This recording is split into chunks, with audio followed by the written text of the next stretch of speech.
আজ আমরা যে বিষয়টার ওপরে নোটটি দেখব তা হচ্ছে বৌদ্ধ ধর্ম। বৌদ্ধ ধর্ম আমাদের বিভিন্ন কম্পিটিটিভ এক্সামে আসে। ইভেন ক্লাস 6 হিস্ট্রি বইয়েও বৌদ্ধ ধর্ম চ্যাপ্টারটি রয়েছে। আজ আমরা দুটো পয়েন্ট পড়ব এখানে। বৌদ্ধ ধর্মের প্রতিষ্ঠাতা গৌতম বুদ্ধ।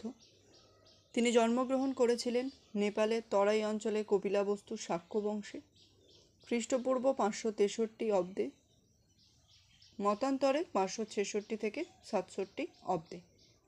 অর্থাৎ গৌতম বুদ্ধ জন্মগ্রহণ করছেন কোন সময়ে তা নিয়ে একটা মতপার্থক্য লক্ষ্য করা যায়।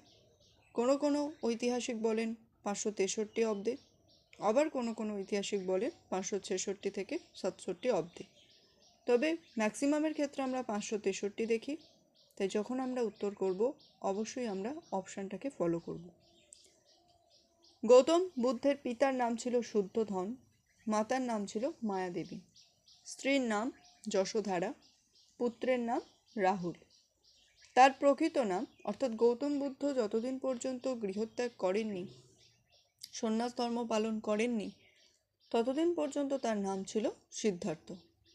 বাবা ছিলেন কপিলাবস্তুর রাজা, মা ছিলেন দেবদহের রাজকন্যা। আমরা জানি গৌতম বুদ্ধের মা মারা যান এবং তিনি তার মাসির কাছে অর্থাৎ গৌতমীর কাছে মানুষ হয়েছিলেন। মাত্র 29 বছর বয়সে সিদ্ধার্থ গৃহত্যাগ করে বাড়ি ছেড়ে চলে যাচ্ছে।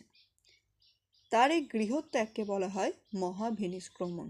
দেখো আমি হাইলাইট করেছি, তো এটা মহাভিনিষ্ক্রমণ। তাহলে আমরা কাকে বলবো না, গৌতম বুদ্ধ যখন বাড়ি ছেড়ে চলে যাচ্ছেন এটাকে বলা হয়ে থাকে মহাভিনিষ্ক্রমণ।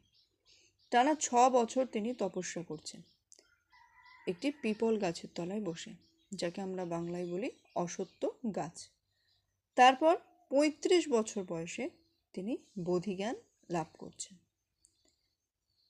তিনি বোধিজ্ঞান লাভ করায় তাকে আমরা কি বলি, বুদ্ধ বলি। আর যে স্থানে বসে তিনি বোধিজ্ঞান লাভ করছেন সেই স্থানটাকে বলা হয় বুদ্ধ গয়া। এখানে দেখো নোটটা পুরোটাই দেওয়া আছে, অবশ্যই খুব উপকারী একটি নোট, বিভিন্ন পরীক্ষায় এসে থাকে। ভালো লাগলে চ্যানেলটা সাবস্ক্রাইব করবে, লাইক কমেন্ট শেয়ার করবে। কোনো জায়গায় বুঝতে অসুবিধা হলে অবশ্যই কমেন্ট সেকশানে জানাবে। ধন্যবাদ।